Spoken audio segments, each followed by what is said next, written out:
You captured a stunning raw file in the field. You brought it home, organized it in your vault, and dropped it into your editing software. And then you committed the ultimate photographic sin. You overcooked it. You dragged the saturation slider until the grass looked like neon plastic. You cranked the clarity until the mountains grew glowing white radioactive halos. This happens because the clarity slider aggressively increases midtone contrast along the edges of objects. When those dark edges expand into a bright sky, they create a fake glowing outline. You took a subtle, beautiful moment of natural light and turned it into a cheap, crunchy video game graphic. Do not be embarrassed. Every single photographer goes through this phase. It happens because editing software gives you an incredible amount of power, but it doesn't give you a compass. We are going to fix those glowing halos and rescue that sky in a minute. But first, we need to establish the rules of engagement for the Digital Darkroom. I am Dale Sinclair, and today we are fixing toxic edits and flat files by mastering the only universal adjustments that actually matter.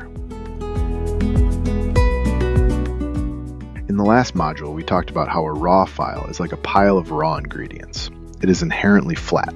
It is supposed to look a little gray and lifeless out of the camera because it is preserving maximum data for you to manipulate.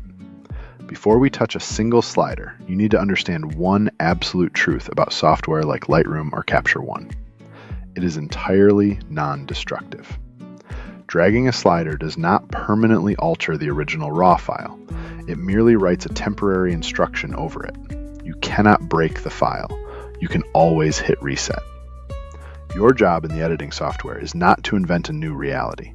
Your job is to restore the file to match the dynamic range and the emotional impact of what your human eye actually saw when you were standing in the wind and the dirt. We call this the honest frame. We do not fake the light, we simply shape it. And here is your first critical workflow rule. Never color grade before you fix exposure and contrast. Color sits on top of light. To shape the light, you only need to master two foundational pillars: global adjustments and local adjustments. Global adjustments affect every single pixel in your image simultaneously. It is like putting a dimmer switch on the entire room. Local adjustments affect only specific targeted areas. It is like taking a flashlight and pointing it exactly where you want the viewer to look. We always start global.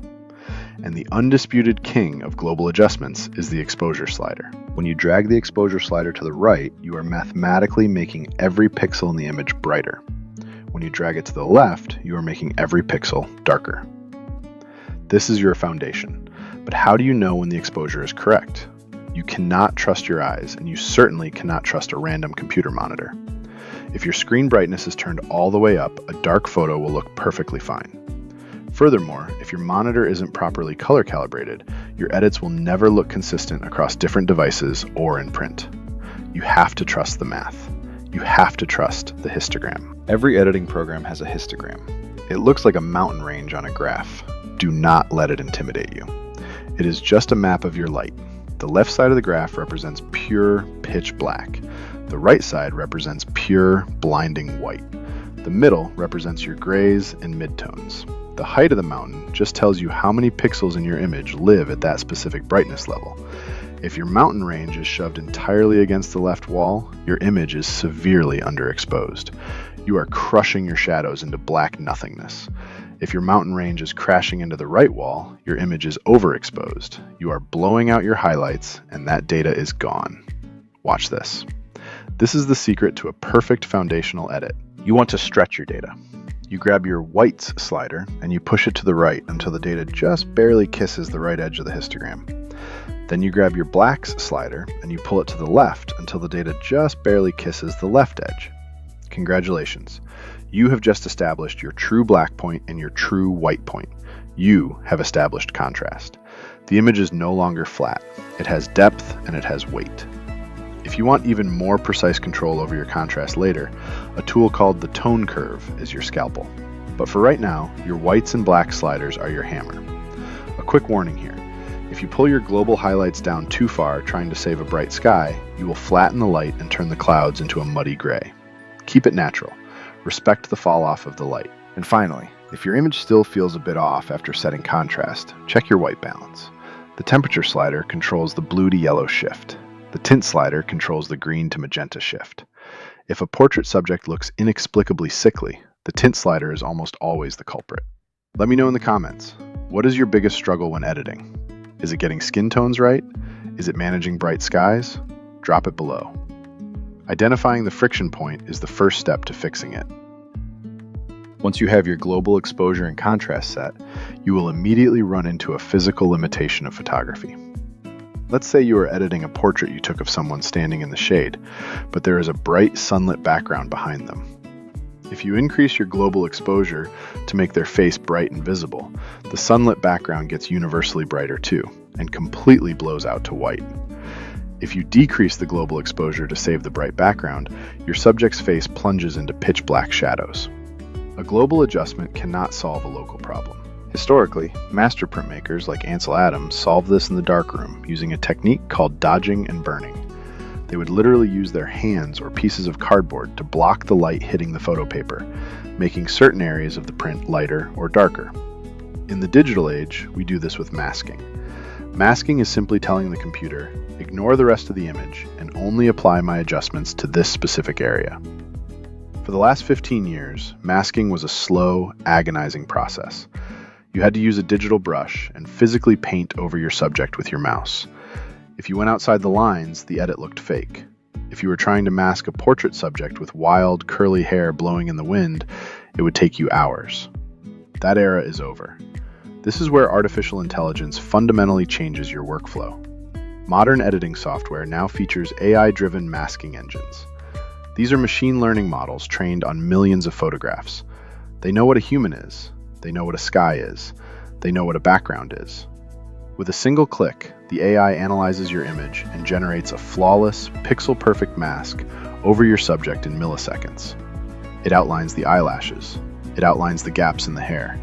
Now, with your subject isolated, you can grab your exposure slider and bring up the light only on their face, while leaving that bright, beautiful background completely untouched. Listen to me carefully, because this is where the professional code comes into play. We do not use AI to generate fake skies. We do not use it to replace a boring sunset with a dramatic, fiery explosion that never existed. If the light wasn't there, we take the loss. We leave no trace. We use AI as an industrial tool. We use it to instantly select the complex geometry of a scene so that we can accurately shape the real light we captured. The AI is your mechanical assistant. You are the artist. If this philosophy of honest, high-efficiency editing is saving your raw files, hit the subscribe button. We are building a community of photographers who value authenticity over cheap digital tricks. Let's apply this locally. Let's look at how to guide the human eye. Your brain is biologically wired to follow contrast. Editing is simply directing the eye. When someone looks at a photograph, they are programmed to look at three things in this exact order. Number 1. They look for the brightest part of the image. Number 2, they look for the sharpest part of the image. Number 3, they look for human faces, specifically the eyes. If the brightest part of your image is a random, distracting white rock in the bottom left corner, your viewer will look at the rock instead of your subject. You have failed as a director. Using AI masking, you can control the hierarchy of light. You click Select Sky. The AI masks it instantly. You pull the exposure down by half a stop. You have just removed the distraction. You click Select Subject. The AI masks your subject. You push the exposure up by a quarter of a stop. You have just created a spotlight. You are using local adjustments to build a visual funnel, forcing the viewer to look exactly where you want them to look. This is the difference between a snapshot and a masterpiece. It isn't about slapping a preset on a photo and calling it a day. It is about deliberate, intentional light control. Your assignment for today requires you to face your past. I want you to open your archive and find a photo you edited a year ago, or 2 years ago.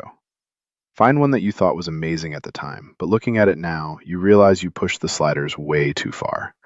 The colors are toxic. The contrast is crunchy. I want you to hit the reset button. Strip away all of your old edits and return it to the flat, gray digital negative. Now, re-edit that photo using only 4 tools. You are allowed to adjust your white and black points using the histogram to build contrast. You are allowed to adjust your global exposure. And you are allowed to use exactly one AI mask, either Select Subject or Select Sky, to guide the light. Do not touch saturation. Do not touch clarity. Look at the difference. You will immediately see that the image is cleaner, more professional, and infinitely more authentic. You don't need 50 sliders to make a great image. You just need restraint. And one final technical note to close the loop on your color data. When you are finished editing your 14-bit RAW file and you want to export it as a JPEG to post on the internet, always ensure your export settings are set to the sRGB color space. If you export using Adobe RGB or ProPhoto, the internet will not understand the colors, and your brilliant edit will look incredibly flat and gray to everyone else. You know how to read the histogram. You know how to stretch your data to find true contrast. And you know how to leverage artificial intelligence to isolate your subjects without spending hours painting masks by hand. You have the technical bedrock of the Digital Darkroom completely locked down. If you plan to print your work, you will eventually learn about soft proofing to see how that light translates to paper. But your foundation is built. But a perfectly exposed, perfectly balanced photograph is still just a technical exercise if it doesn't actually say anything. In the next module, we transition from the science of photography to the soul of it. We are going to strip away the technical rules and start talking about genre. We are going to look at how to develop a cohesive body of work and how to identify your unique visual style. Because once you control the light, the next question is, what do you want to say with it? I'm Dale Sinclair. Shape the light, and I'll see you on the path.